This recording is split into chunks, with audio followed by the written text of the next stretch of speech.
Olá pessoal, aqui é o professor Rafael Guerreiro, eu sou professor da rede pública no ensino médio e hoje a aula será o começo do nosso conteúdo sobre bioquímica.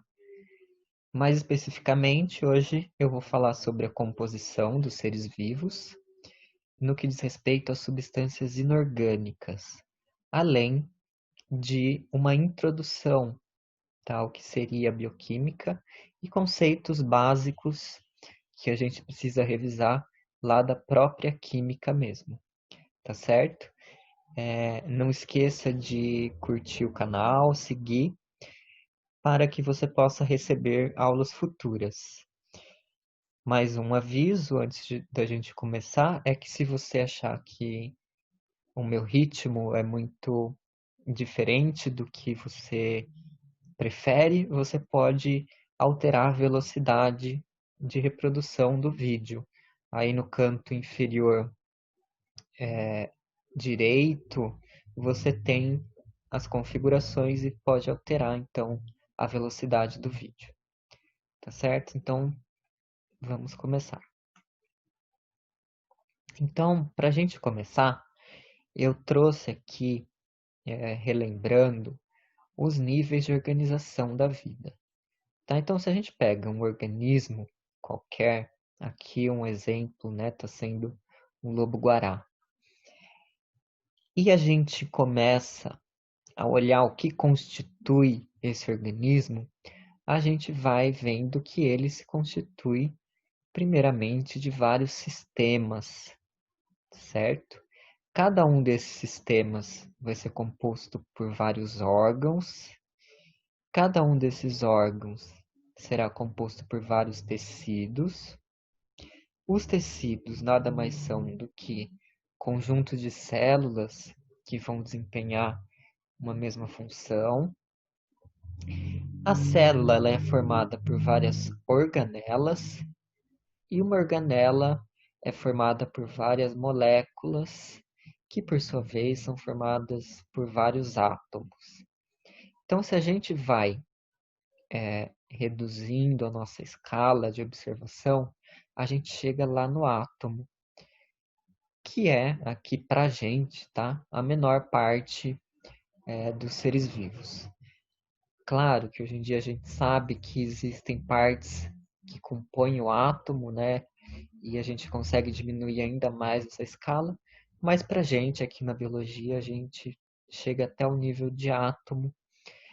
E a ciência que estuda os átomos, as moléculas e como eles se interagem é a química, certo? Então, como a gente tem moléculas e átomos aqui na base da organização dos seres vivos, é imprescindível que a gente entenda um pouco de química, né? Que a gente olhe para esses aspectos, porque isso vai dar base para a gente entender todo o resto depois, até chegar no organismo, e inclusive as relações que esse organismo vai fazer com outros da mesma espécie, formando uma população, com outras espécies dentro de uma comunidade, dentro do ecossistema como um todo, e até chegar a um nível ainda maior de toda, que está compreendida toda a vida no planeta, que é a biosfera. Então, a gente entender de química ajuda a gente a entender, inclusive, o que vai acontecer na biosfera. E como a gente está falando de seres vivos, né? Então a gente fala em bioquímica, que é a química da vida, né? A junção da biologia com a química resultou nessa terceira ciência, que é a bioquímica, certo? Então, para a gente começar, eu vou trazer conceitos bem básicos lá da química, tá? Então, lembrando que não é uma aula de química, então eu não vou aprofundar muito, mas conceitos que vão ser importantes para a gente, então é bom que a gente sempre tenha em mente. Então, o primeiro ponto que eu trago é que toda matéria que existe é formada por átomos, tá? Então, átomo, essa palavra, né, foi inventada lá pelos gregos. A quer dizer não, tomos, divisão, né? Corte. Então, aquilo que não pode ser dividido seria a menor partícula, a menor parte que forma a matéria. Hoje em dia a gente sabe que existem partes menores, tá? Mas a gente vai ficar com o átomo e o que compõe esse átomo. Lembrando que matéria é tudo que possui massa e ocupa um lugar no espaço, tá? Então, só retomar bem por cima, para você saber se a gente está falando de matéria, é só pensar se aquele objeto, se aquele elemento está ocupando um lugar no espaço. Nesse sentido, os gases também são matéria, né? Então, relembrando, se a gente enche uma bexiga de ar, ela aumenta de tamanho, então comprovando que o ar está ocupando um espaço dentro da bexiga. E como que é o átomo, certo? Então, o átomo ele vai ter duas regiões. O núcleo, que é o centro, e em volta desse núcleo, a eletrosfera.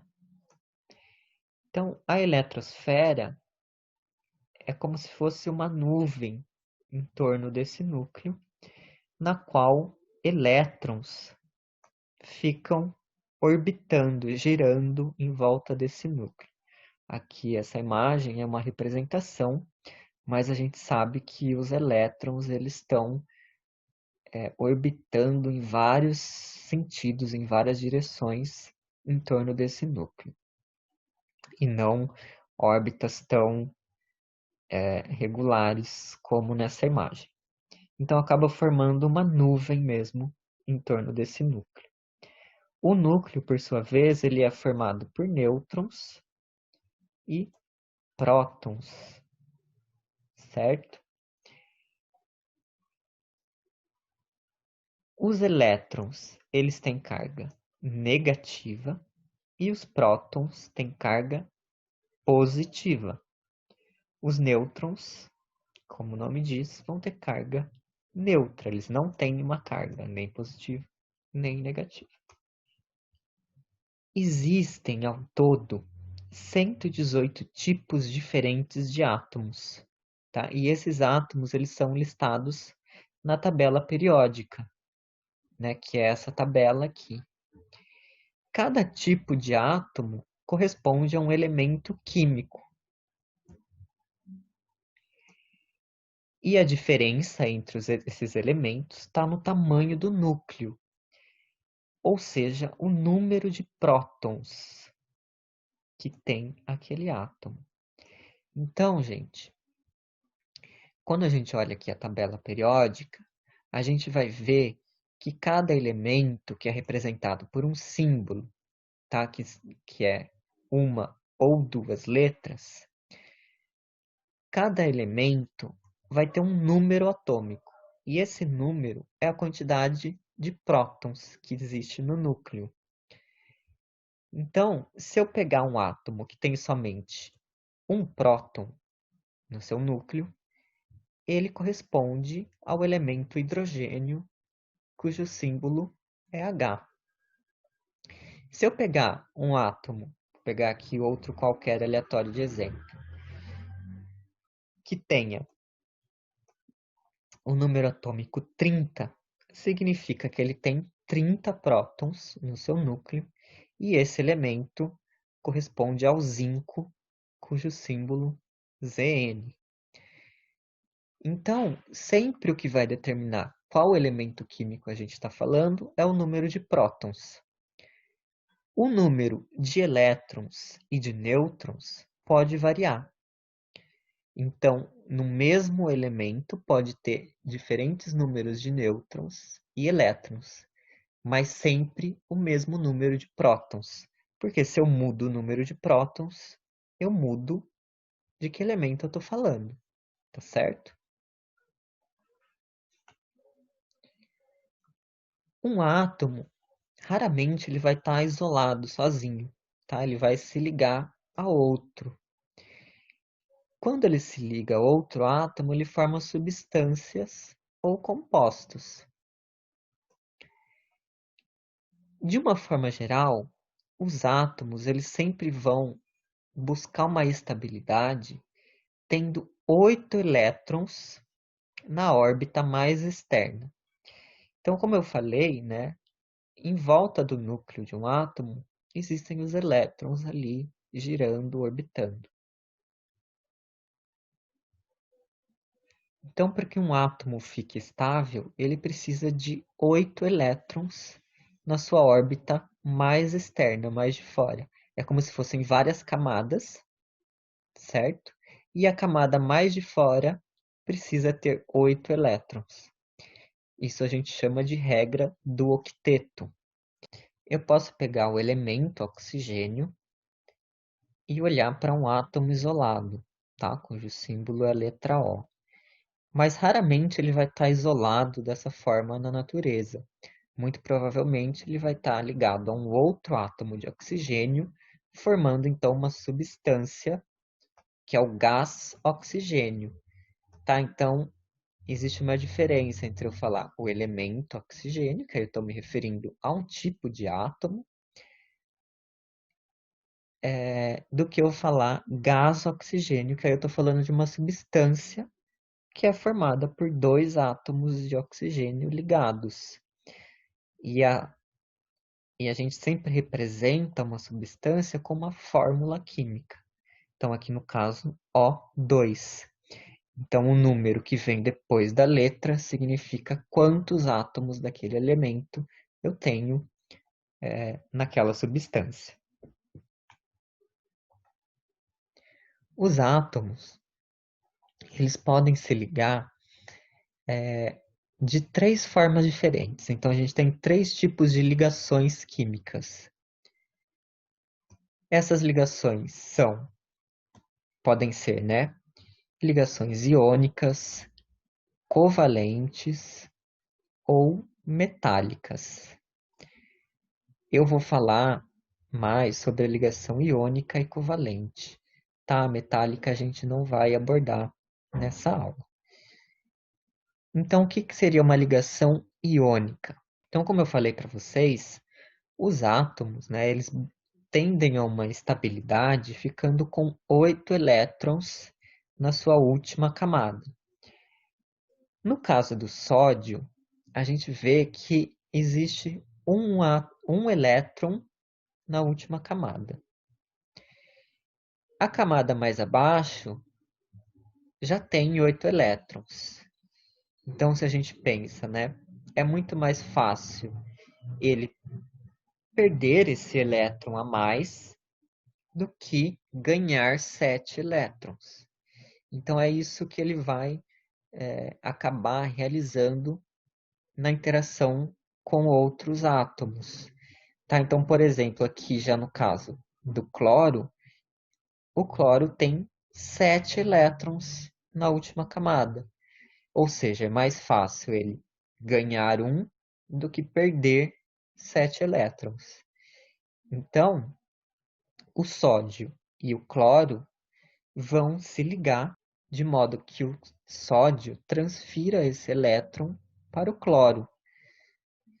Quando um átomo transfere um elétron e outro recebe, a gente fala, a gente dá o nome, né, de íon. Por isso, ligação iônica. O átomo que perdeu um elétron, que doou um elétron, ele fica positivo. Por que positivo? Porque o elétron é negativo, então se ele perde um elétron, ele vai ter um próton a mais do que o número de elétrons. Ou seja, ele fica com uma carga positiva. Então, de uma forma geral, sempre o número de prótons é igual ao número de elétrons. Mas se o átomo ele perde ou ele ganha elétrons, ele fica com um número diferente entre prótons e elétrons. No caso do átomo que ganhou um elétron, ele fica negativo. porque o elétron é negativo. Então, ele vai ter um elétron a mais do que o número de prótons. O íon positivo a gente chama de cátion. E o íon negativo a gente chama de ânion. E aí, então, os átomos tendo cargas opostas, né, um positivo e o outro negativo, faz com que eles se atraiam. Tá? Então, as cargas opostas dos íons faz com que eles se atraiam e aí eles ficam juntos.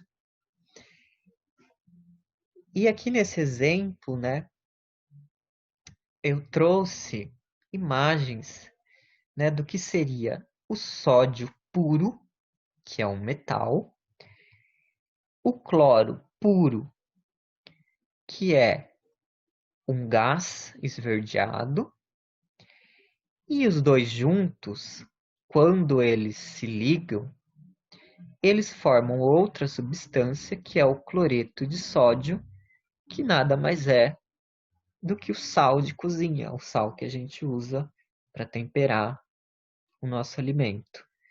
Tá? Então, uma substância ela vai ser bastante diferente daquela que é formada pelos seus átomos isolados, certo? O outro tipo de ligação é a ligação covalente, que nesse caso os elétrons eles não são doados e recebidos de um átomo para o outro, mas eles são compartilhados.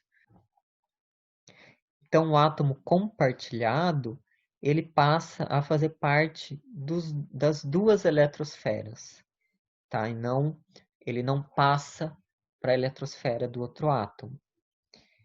E aí, nesse caso, a gente fala, então, que se formam moléculas, tá? Então, por isso, ligação covalente ou molecular. Quando átomos se ligam de forma que os elétrons, perdão, sejam compartilhados, a gente fala em moléculas, tá ok? Essa ligação covalente, ela pode ser simples, quando somente um par de elétrons é compartilhado. Então, aqui, por exemplo, um átomo de carbono e um átomo de hidrogênio. Eles compartilham apenas um par de elétrons.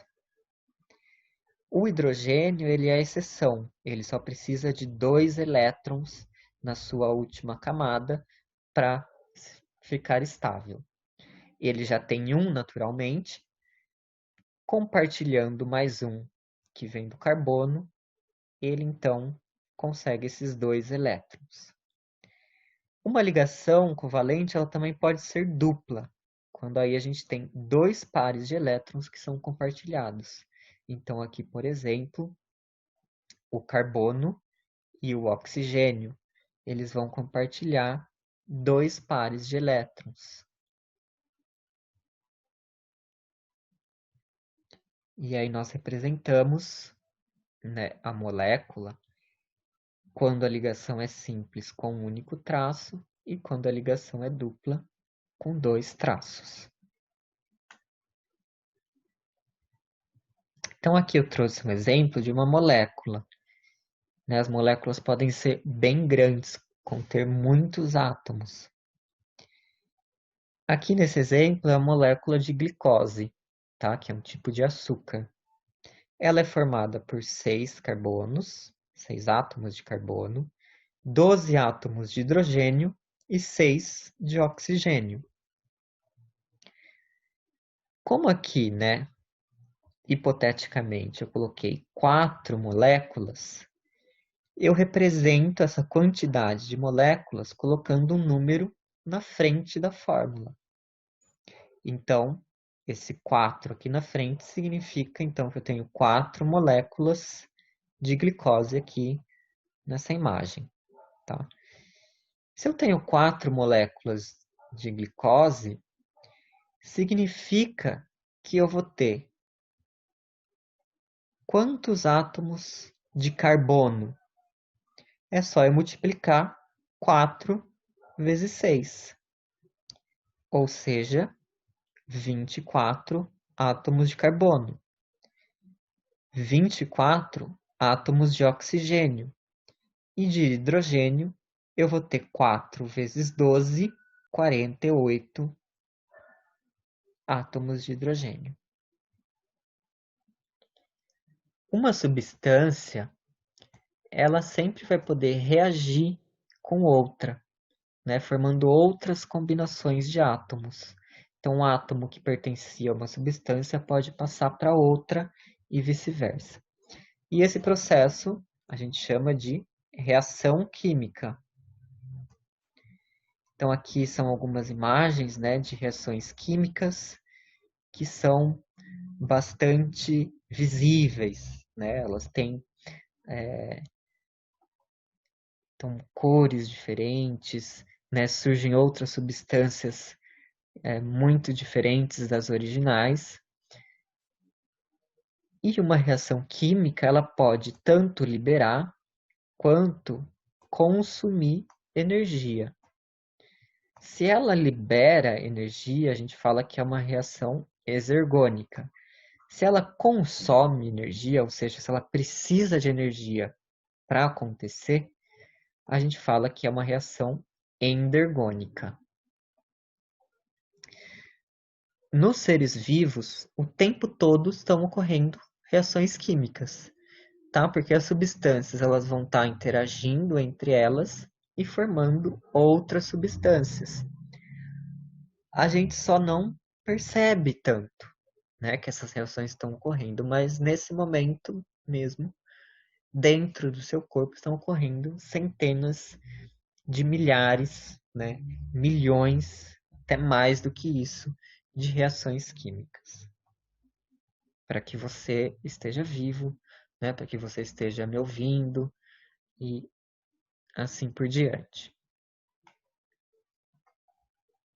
E a gente representa uma reação química como uma equação química. Tá? Então, aqui nesse exemplo, eu tenho o peróxido de hidrogênio, que nada mais é do que a água oxigenada. A fórmula da água oxigenada, H2O2. E a água oxigenada, né, vocês devem saber, nós usamos para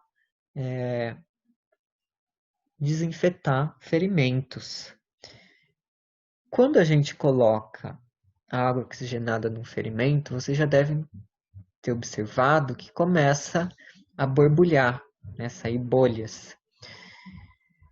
Porque a água oxigenada ela vai reagir com substâncias ali no ferimento e essa reação vai produzir água comum, que é H2O, mais o gás oxigênio, que é o O2. Então é por isso que borbulha, está sendo liberado um gás, que é o gás oxigênio. E ela tem esse poder de desinfetar, porque o gás oxigênio ele é tóxico, ele mata algumas bactérias. Enfim, então as substâncias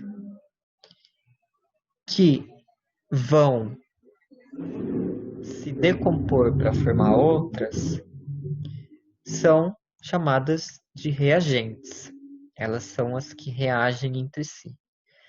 E aquelas substâncias que são produzidas, são formadas, elas são chamadas de produtos. Tá? Então a seta sempre indica a direção dessa reação química. Quais são os reagentes, quais são os produtos. Muitas reações têm uma seta dupla, tá? Em que os produtos também são reagentes que podem voltar a formar a substância original. Mas aqui não é o caso. Vocês estão observando que antes das moléculas, tanto da água oxigenada quanto da água, eu tenho o número 2. E como eu disse, esse número indica quantas moléculas daquela substância eu tenho. Quando a gente fala de substâncias formadas por ligações covalentes, né? Porque se fossem substâncias formadas por ligações iônicas, a gente teria um composto e não uma molécula. Mas o número na frente significa da mesma forma quantas unidades daquela substância eu tenho. Por que que tem esse número 2 na frente? Porque sempre a quantidade de átomos dos reagentes tem que ser igual à quantidade de átomos dos produtos. Esse ajuste que a gente faz nos números de átomos se chama balanceamento da equação química. Então, se a gente olha aqui, o gás oxigênio ele é formado por dois átomos de oxigênio. A água possui um único átomo de oxigênio. Então, se eu somasse a, a quantidade de oxigênio em uma molécula de gás oxigênio em uma molécula de água, eu teria 3 átomos de oxigênio. Porém, a molécula de água oxigenada contém 2 átomos de oxigênio. Ou seja, não está batendo. Do lado de cá, eu teria 3 átomos de oxigênio, do lado de cá, somente 2. Mas eu consigo resolver isso se eu multiplico 2 por 2. De um lado, que aí eu tenho 4 moléculas, 4 átomos, perdão, de oxigênio.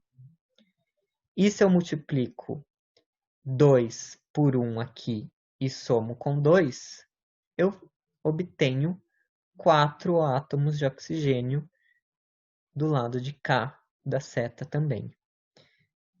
Para conferir se o restante está correto, a gente sempre multiplica do outro elemento também. Então, do lado de cá eu tenho 2 vezes 2, 4 átomos de hidrogênio. E aqui eu tenho 2 vezes 2, também 4 átomos de hidrogênio. Então, dessa forma, essa equação está balanceada. Então, lembrando que eu sempre preciso ter a mesma quantidade de um átomo antes e depois da seta, tá? Porque os elementos eles não se perdem, eles não somem, tá? Eles não desaparecem, eles só se rearranjam. Então, por isso que o número precisa estar igual.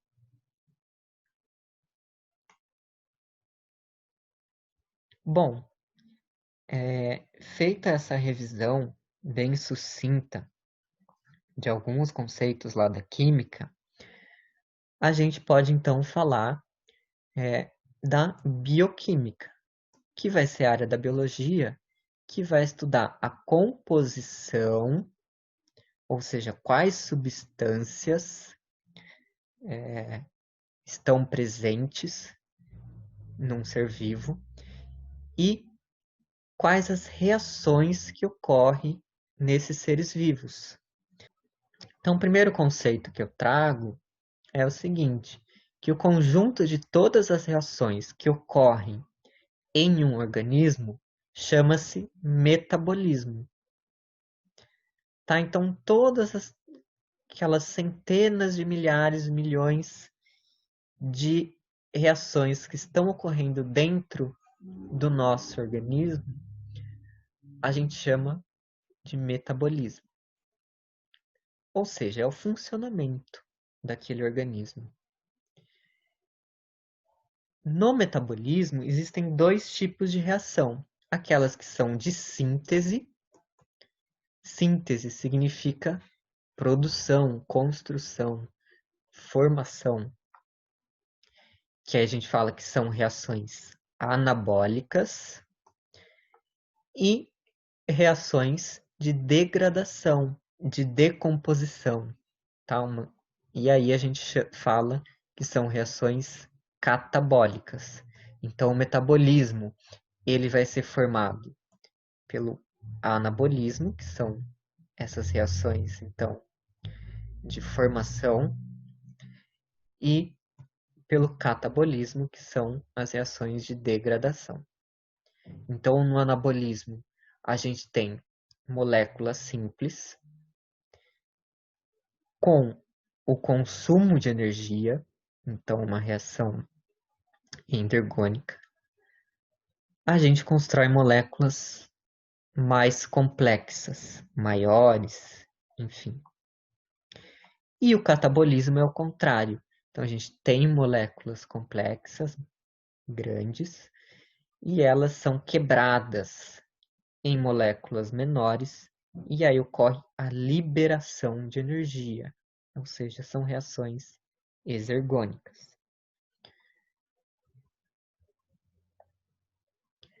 Pensando na constituição dos seres vivos, então, o que constitui, o que forma um organismo vivo, a gente tem 5 elementos principais, que são o carbono, o hidrogênio, o oxigênio, o nitrogênio e o fósforo. Esses são os elementos mais abundantes dos seres vivos, os elementos que mais existem. Esses elementos eles correspondem a aproximadamente 95% da matéria viva, tá? Isso pensando de uma forma geral. E aqui eu trouxe o exemplo, né, da composição química do nosso organismo, do ser humano, tá? Uma média.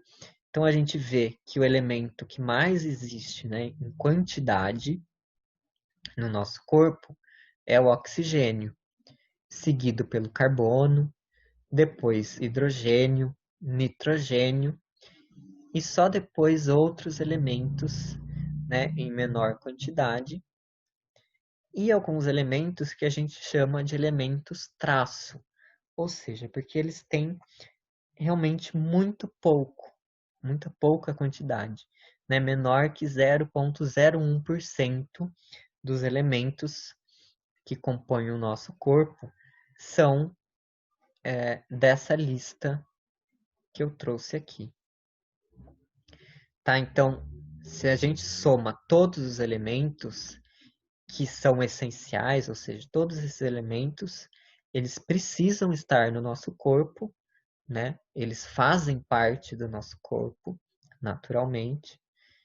Então, se a gente soma, a gente tem 25 elementos, tá? Que são essenciais para nós, né? Que o nosso organismo precisa para ter um bom funcionamento, e enfim.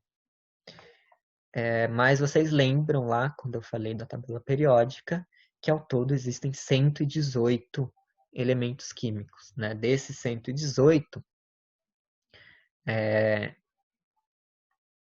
somente 25 a gente precisa para que o nosso corpo tenha um bom funcionamento. Ou seja, né, a composição dos seres vivos ela é diferente da composição do ambiente como um todo. Tá? Então, nos seres vivos, a gente tem a concentração desses 5 elementos, tá? Que se a gente usa aqui os símbolos, né, para formar uma sigla, a gente tem a sigla CHOMP: carbono, hidrogênio, oxigênio, nitrogênio e fósforo. Tá? Não esquece que o P é do fósforo, porque vem do latim, né, e fósforo era escrito com PH. Então, o CHOMP nos ajuda a lembrar que esses são os elementos mais presentes nos seres vivos. Bom, e aí esses elementos, como eu disse, eles não estão isolados, né? Eles se ligam formando substâncias. E as substâncias que vão compor os seres vivos, elas são de dois tipos: inorgânicas e orgânicas. orgânico vem de organismo, né? E esse nome, ele é um nome antigo, tá? Porque antigamente se acreditava que as substâncias orgânicas elas só tinham origem em seres vivos, em organismos vivos. E as inorgânicas, então, o I quer dizer negação na frente, né? Não vinham de organismos vivos, mas vinham de minerais. Hoje em dia a gente já sabe que várias substâncias que eram chamadas orgânicas, elas conseguem ser produzidas em laboratório ou ter outras origens que não organismos vivos. Mas o nome se manteve, tá? E aí hoje em dia a gente chama de substância inorgânica aquelas que não contêm carbono, tá? Então inorgânica não contém carbono. Claro que sempre vão ter exceções, como aqui o caso é o gás carbônico, CO2. E as substâncias orgânicas vão conter o carbono, certo? E esse carbono, ele estará ligado a hidrogênios. Então agora eu vou falar inicialmente das substâncias inorgânicas que compõem os seres vivos. E numa aula futura, em outro vídeo, eu falarei sobre as substâncias orgânicas. Então, a primeira substância que eu vou falar é a água. Tá? A primeira substância inorgânica, então. A água é a substância mais abundante nos seres vivos.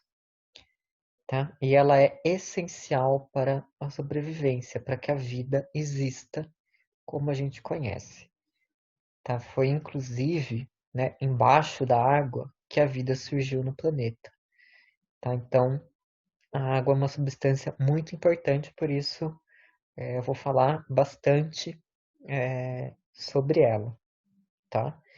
Uma curiosidade, né, só para vocês terem ideia de como a água é importante, na gente, né, nos seres humanos, tipicamente 60 a 70% do peso do nosso corpo é de água.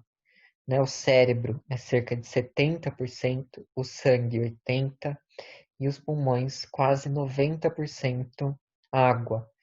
Né? Até os nossos ossos são cerca de 20% de água. Né? Então, é muita água que constitui o nosso corpo. Tem seres vivos que vão ter quantidades de água maior ou menor. Tá? Isso varia de um ser vivo para o outro. Mas sempre para que o ser vivo esteja ativo, esteja com o seu metabolismo funcionando, ele vai precisar ter a água. E a quantidade de água, né, vai variar com a idade, né? Então, tendendo a diminuir à medida que nós envelhecemos. Quando nós somos crianças, né, a gente tem uma quantidade de água, uma porcentagem de água maior no nosso corpo do que quando a gente fica idoso. A fórmula química da água, então, é H2O. Então, significa, né, que eu tenho dois átomos de hidrogênio e um de oxigênio. E a molécula da água, ela é uma molécula polar.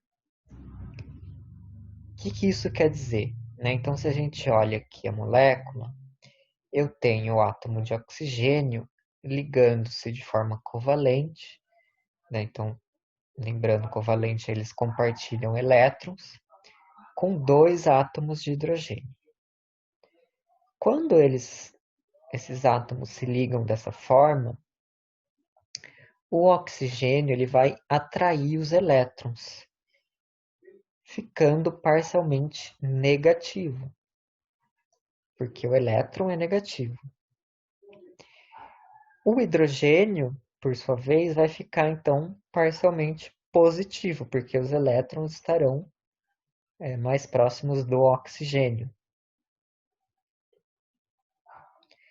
Dessa forma, a gente vai ter dois polos, um polo positivo e um polo negativo na molécula. Por isso, uma molécula polar.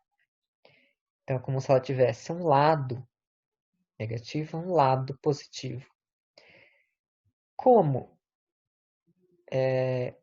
polos, né, opostos, cargas opostas se atraem, uma molécula de água vai formar ligações ou pontes de hidrogênio com outra molécula. Tá? Então, o polo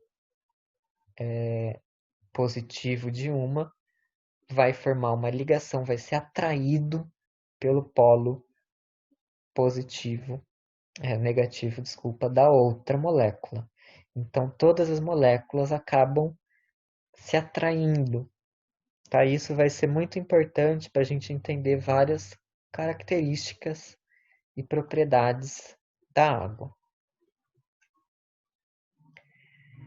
A água, né, ela é encontrada em três estados físicos básicos, né, que é o estado líquido, o estado gasoso ou vapor da água e o estado sólido, que é o gelo. O que diferencia o estado da água é quão próxima as moléculas estão e quanto de movimento essas moléculas vão apresentar. Então, no estado líquido, essas moléculas elas estão vibrando e constantemente quebrando e refazendo as pontes de hidrogênio. Tá? Então, é um processo dinâmico. Na água sólida, essas pontes elas são mais fixas, né? Pontes ou ligações de hidrogênio são fixas, mantendo as moléculas afastadas. Então se formam, elas ficam mais com menos movimento. E como elas estão afastadas uma da outra, o gelo ele é menos denso que a água líquida. E o que significa isso? Significa que ele é mais leve. Por isso que, que o gelo boia, né, num copo com água. Ele fica na parte de cima, porque ele é mais leve. Então tem a ver com essas pontes de hidrogênio que mantêm as moléculas mais afastadas umas das outras. E o terceiro estado, a água no estado de vapor ou de gás, as ligações de hidrogênio se rompem, se desfazem e as moléculas estão todas espalhadas, né, difundidas pelo ambiente, pelo espaço. A gente fala que a água é o solvente universal. O que é solvente? É a substância que dissolve. Então, se a gente pega um copo d'água, coloca lá dentro uma colher de sal de cozinha, que eu falei para vocês que é o cloreto de sódio, o que vai acontecer é que as moléculas de água, por elas serem polares, elas vão separar os íons do sal. Então lembram lá que eu falei que o sal ele vai ter um íon negativo, que é o cloro, e um íon positivo, que é o sódio. E aí então, pela água ser uma molécula que tem polos, ela consegue separar esses íons. Tá? Então, os polos positivos da molécula de água atraem o íon negativo e os polos negativos da molécula de água atraem o íon positivo, certo? É por isso que o sal desaparece, entre aspas, né, quando a gente coloca na água. A substância que é dissolvida chama-se soluto. E a substância que dissolve é o solvente. Então, as substâncias que são polares também, que têm cargas, elas se dissolvem na água e elas são chamadas de hidrofílicas. Hidro, água, filia, amizade. Tá? Então elas têm afinidade pela água. E as substâncias apolares, então A quer dizer negação, ou seja, que não tem polos, não tem cargas, elas não vão se dissolver na água. Tá? E aí a gente fala que são, então, hidrofóbicas. Fobia, medo ou aversão. Então, elas têm aversão à água, elas não se misturam. Um exemplo de uma substância hidrofóbica, que a gente vai discutir mais a fundo, lá quando a gente falar das substâncias orgânicas, são os óleos. Né? A gente não consegue misturar água e óleo, porque o óleo é uma substância apolar. E aí, então, a água é o solvente universal porque muitas substâncias são polares e conseguem se dissolver na água. E é muito importante essa propriedade da água quando a gente pensa num ser vivo. E o motivo de ter tanta água assim constituindo os seres vivos. Porque se a água dissolve as substâncias, ela possibilita que essas substâncias reajam mais facilmente. Então, vamos pegar aqui esse exemplo, né? Se eu tenho íons separados, né, dissolvendo, se movimentando por toda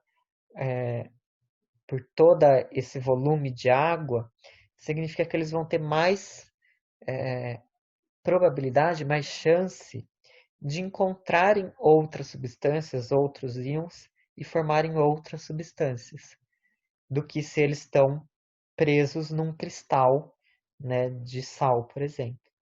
Tá? Então, é por isso que a água é tão importante nos seres vivos. Ela permite que as reações aconteçam. Uma coisa importante da gente falar é que algumas substâncias, quando elas se dissolvem na água, ou seja, quando a água separa aqueles íons, essas substâncias liberam íons H+. São substâncias que a gente chama de ácidas. Substâncias que dissolvem na água e liberam íons OH-, ou seja, tem carga negativa, esse OH- é chamado de hidroxila, essas substâncias são básicas, certo? Se aqui está sobrando um elétron, por isso ele é negativo, e aqui está faltando um elétron, uma substância básica consegue reagir com uma substância ácida, formando então água e um sal. Tá? Então, uma reação entre um ácido e uma base chama-se neutralização. Uma neutraliza a outra. E aí a gente mede a acidez de determinada substância com o chamado pH. Tá? Então, o pH nada mais é do quantos íons H+ são liberados na água por aquela substância. E aí a gente tem uma escala de pH. Então, quando a gente tem um pH 7, né? Então essa escala começa no 0 e vai até o 14. O 7, que é o meio dessa escala, a gente fala que é uma substância neutra, que é o caso da água pura, por exemplo. O que isso quer dizer?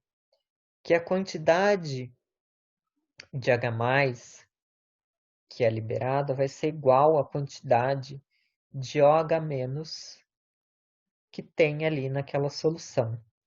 Tá? Então, solução, lembrando, é a mistura entre solvente e soluto. À medida que o pH sobe, a gente vai ter menos íons H+ na solução, tá? E a gente vai ter uma solução básica. Exemplos, né? A gente vai ter o nosso sangue, a água do mar, até chegar, por exemplo, um desengordurante, água sanitária, que são substâncias bastante básicas. Significa que elas liberam muito mais OH- na água do que existe de H+.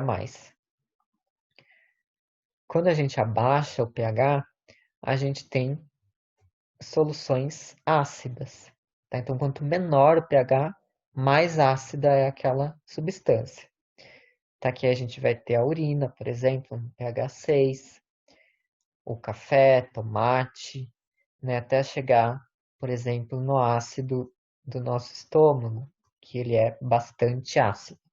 Isso significa, né, que naquela solução existem muito mais íons H+ do que íons OH-. Falando de algumas propriedades da água que vão ser decorrentes dessas características da molécula que eu falei até aqui, a primeira é a propriedade de adesão, que é a capacidade da molécula de água se ligar a outras substâncias polares, tá? Então, substâncias hidrofílicas que têm afinidade pela água, que vão ter uma carga negativa ou positiva que vai se ligar a um dos polos da molécula de água. Então, é por conta da adesão que nós, né, que as coisas, os animais se molham, né? Então, aqui nessa figura, um gato molhado, né, mostrando que a água ela aderiu aos pelos, né? Então, quando a gente se molha, a gente não seca imediatamente, porque as moléculas de água estão aderidas, né, à superfície. Aqui outros exemplos, né, de gotas de água que ficam presas naquela superfície, porque as moléculas estão aderidas. Se a água não se adere àquela superfície, àquela outra substância, a gente tem, né, uma substância hidrofóbica, que aqui nesse exemplo, né, como a superfície de uma folha que possui uma cera, vocês veem que a folha não se molha, entre aspas, né? A água não fica aderida. Então, para mostrar a diferença, né, de uma substância com a qual a água se adere e uma substância com a qual a água não se adere. Segunda propriedade da água é a propriedade de coesão, que é a ligação entre as moléculas de água, tá? Em decorrência das pontes de hidrogênio que eu comentei. Então, o fato de uma molécula de água estar ligada à outra forma uma tensão na superfície da água, né? Então, aqui, como vocês podem ver, essa foto captou exatamente o momento em que essa tensão superficial da água ainda não foi rompida, né? Então, é como se tivesse um cobertor, né? Toda uma camada aqui de água que ainda não foi rompida. Isso é devido, então, a essas ligações de hidrogênio. Muitos insetos, né, ficam em cima da água, também por conta dessa tensão superficial. Aqui um lagarto, né, quando ele corre sobre a água, ele consegue fazer uso dessa tensão superficial antes que ela se quebre, se rompa. Terceira propriedade da água que tem a ver com a coesão e a adesão, então a capilaridade ocorre por exemplo, em tubos. Se a gente observa aqui esses tubos, quanto mais fino é o tubo, mais a água consegue subir. Tá? E ela sobe sozinha. Não tem nada ali exercendo uma força para que essa água suba. E ela sobe por quê? Porque as moléculas vão aderir à parede do tubo, ao mesmo tempo em que, por existir a coesão, essas moléculas que foram aderindo à parede do tubo vão puxando outras moléculas. Então, quanto mais fino o tubo, mais moléculas conseguem se aderir. Um experimento muito fácil de ser feito, que vocês podem fazer na casa de vocês, é colocar um copo com água e papel toalha dessa forma, né, conectando dois copos. O segundo copo vazio. E vocês vão observar que com o tempo, tá? Então aqui a imagem está acelerada, o tempo, em 100 vezes. Mas vocês vão observar que em determinado momento, o nível de água dos dois copos vai ficar igual. Por quê? Isso é a capilaridade ocorrendo. Tá? Então as moléculas de água vão se aderindo ao papel e vão arrastando, né, por coesão, as moléculas que estão para baixo. Quando chega do outro lado, aí a gravidade também vai ajudar essas moléculas a descerem. Então, ocorrendo esse movimento de um copo para o outro. Então, o movimento dentro de uma planta, de uma árvore, esse movimento contra a gravidade ascendente, né, que está subindo, porque a água é absorvida pelas raízes e sobe até as folhas. Então, esse movimento é resultado também da capilaridade. Então, dentro lá do tronco da árvore, dos ramos, dos galhos, vão ter células que são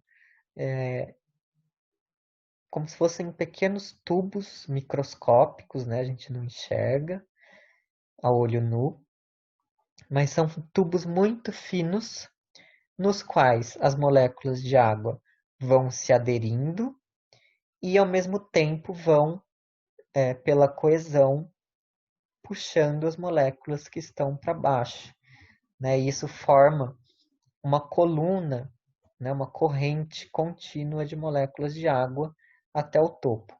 E o que faz elas subirem também é o fato de que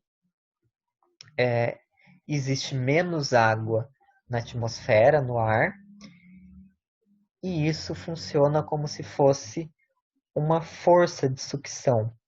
Tá? Então, imaginem que os vasos, essas células condutoras ou vasos condutores, são pequenos canudinhos e a atmosfera aqui como se estivesse sugando a água por esses canudinhos. Quarta propriedade da água é que ela possui um elevado calor específico. O que quer dizer isso? Então, calor específico é a quantidade de energia para aquela substância aumentar a temperatura.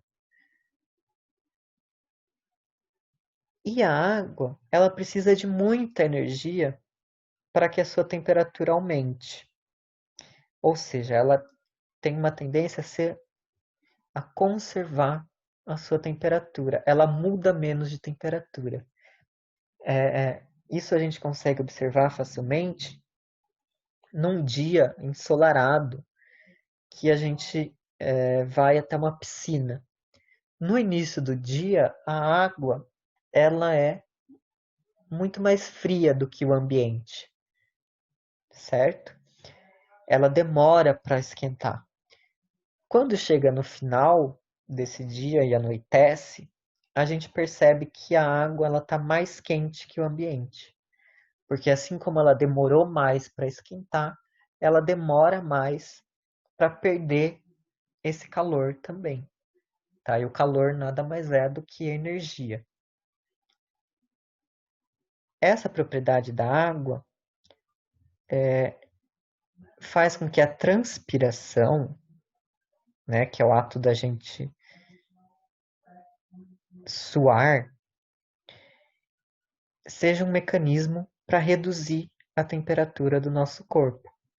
Então a gente libera a água na superfície, né, do nosso corpo, a gente sua, e o que vai acontecer é que essa água vai evaporar, ela vai passar do estado líquido para o estado gasoso, vai virar vapor. Quando isso ocorre, ela acaba absorvendo energia, ela precisa de energia para essa mudança de estado. E ela vai retirar essa energia, esse calor, do nosso corpo. Então a gente sua quando está com calor e a água, ao evaporar, ela resfria o nosso corpo, ela reduz a temperatura. Outro efeito, né, que também é decorrente desse elevado calor específico da água, é o fato de que em regiões muito frias, né, quando a superfície da água congela e essa superfície e esse gelo, né, fica na superfície por ser menos denso, né, então lembra lá que eu falei, a água no estado sólido, as moléculas estão mais afastadas, e isso faz com que o gelo fique menos denso, mais leve do que a água líquida. Então, por isso que o gelo boia. E aí, quando se forma essa camada de gelo na superfície da água, essa camada acaba isolando, sendo um isolante, né, que vai impedir que a água que está abaixo congele. Tá? Então, a água que está embaixo não está em contato direto com a baixa temperatura do ambiente, e aí ela não vai se congelar também. Isso permite com que exista vida mesmo embaixo da água congelada. Tá? Então, a água que está embaixo do gelo, ela precisaria perder muito calor para se congelar também. E o gelo que está em cima impede que isso ocorra.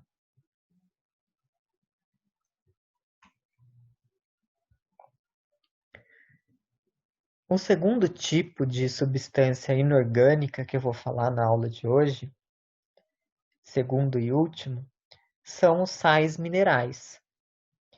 Tá? Então, vocês lembram lá que quando eu falei da composição de elementos, né, e dei o exemplo do corpo humano, eu falei que existiam elementos traço, né, e outros elementos que existem em pequena quantidade.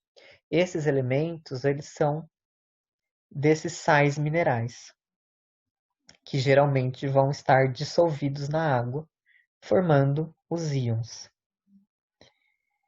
Diversos íons, né, que vieram desses sais minerais vão participar de funções da célula e, embora sejam necessários em pequenas quantidades, mesmo assim eles são essenciais para o metabolismo, como eu vou falar. Então, se eles estão em falta, eles vão causar algum prejuízo para o metabolismo, tá? Então, são essenciais, mesmo que em pequenas quantidades. Cada espécie de ser vivo vai possuir necessidades metabólicas diferentes quanto a esses sais minerais, tá? Então, uma planta, ela vai precisar de alguns minerais mais do que nós, por exemplo, e vice-versa, tá? Então, dependendo da espécie que a gente está olhando, essa espécie vai ter mais de determinado mineral do que outra. Os animais, né, nós incluídos, obtemos esses sais minerais pela nossa alimentação, então a gente precisa se alimentar desses minerais. E as plantas vão absorver esses minerais pelas raízes, principalmente, certo? Então, para dar exemplos de minerais, aqui no nosso organismo, então olhando para o organismo humano, né? Então a gente tem como exemplo o ferro, né? Que todo mundo sabe que ele é muito importante por conta da hemoglobina, que é a substância que transporta oxigênio, e essa substância ela é presente nos glóbulos vermelhos do nosso sangue, tá? Então, dando exemplo de onde esse mineral entra. O cálcio, né? Todo mundo sabe que ele faz parte dos ossos. Além disso, ele vai ajudar na coagulação do sangue. Também ajuda na contração do músculo, tá? Ou seja, nos nossos movimentos.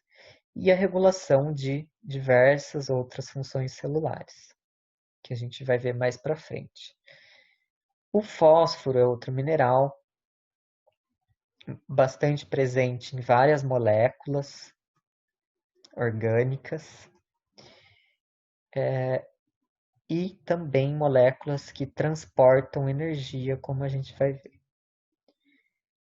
O potássio, ele vai estar bastante envolvido na comunicação entre as células, principalmente as células nervosas. Também vai atuar na regulação da pressão sanguínea, na contração muscular e no equilíbrio hídrico do corpo. O que quer dizer equilíbrio hídrico? Né? A quantidade de água adequada para o bom funcionamento do nosso corpo. E o sódio vai estar também envolvido na comunicação entre as células e no equilíbrio hídrico, né? Como vocês devem saber, quando a gente consome muito sal, a gente sente mais sede, né? Porque esse mineral desregula, né, esse equilíbrio hídrico. Então, ele faz com que a gente precise ter maior quantidade de água no nosso corpo. E as fontes, né, desses minerais, eu trouxe alguns exemplos, né, de onde a gente encontra esses minerais para nossa alimentação. E eles estão muito presentes em alimentos de origem vegetal, tá? Então, os feijões, os grãos, eles têm muito ferro.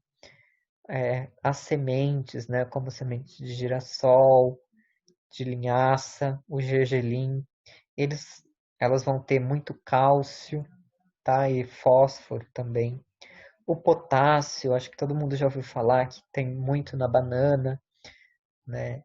E como ele está relacionado à contração muscular, é um mineral que, se está em baixa concentração no nosso corpo, ele favorece o acontecimento de cãibras, né? Que é quando o músculo não consegue se contrair. Os vegetais verdes escuros, né? Como brócolis, couve, espinafre, eles vão ter bastante cálcio, ferro também, e, enfim. Outros alimentos vão ter outros minerais.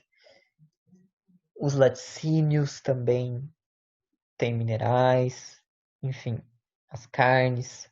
Mas aqui eu trouxe exemplos de alimentos vegetais, tá? Porque eles conseguem suprir todas essas necessidades minerais. Então, quando a gente tem uma alimentação variada, né, e diversa, rica, principalmente em vegetais, a gente consegue todos os minerais para o funcionamento saudável do nosso organismo, tá? No caso das plantas, né, vai ser necessário que a gente coloque adubo, né, que a gente forneça um solo rico nesses nutrientes. E a deficiência, ou seja, quando falta algum mineral, ele vai comprometer a saúde do organismo. Então, por exemplo, acho que todo mundo já ouviu falar de anemia. Anemia é a falta de ferro, né, no nosso organismo. E um dos sintomas da anemia, uma das consequências, tá, é o embranquecimento da parte interna aqui da pálpebra. Então, quando o médico, né, abaixa a nossa pálpebra para examinar, ele está buscando esse indício de uma possível anemia, né? Então, quando essa pálpebra está muito pálida, é um indicador de que a pessoa pode estar com anemia, tá? Porque como eu falei lá, o ferro, ele faz parte da hemoglobina, que é a substância, inclusive, que dá a cor vermelha ao sangue. Então, se está faltando hemoglobina, o sangue perde a tonalidade e aí a pálpebra acaba ficando esbranquiçada. Outro exemplo de deficiência mineral é o chamado bósseo, né, que é um inchaço nessa região do pescoço, que é onde está localizada a glândula tireoide. Tá? É um órgão que produz vários hormônios que regulam o nosso metabolismo. E aí, quando falta iodo na alimentação, acaba ocorrendo esse bósseo. Então, é por isso que quase sempre o sal de cozinha que a gente compra, ele vem escrito lá enriquecido com iodo, né, o sal iodado, para suprir essa necessidade de iodo.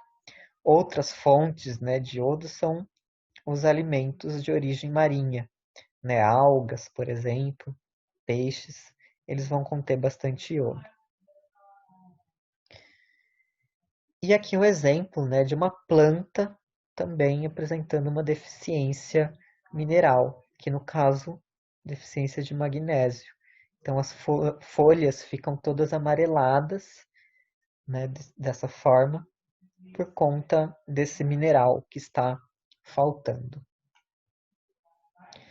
Bom, pessoal, então na aula de hoje eu falei essa introdução, né, à química e à bioquímica. Falei das substâncias inorgânicas. Na próxima aula eu vou falar das substâncias orgânicas.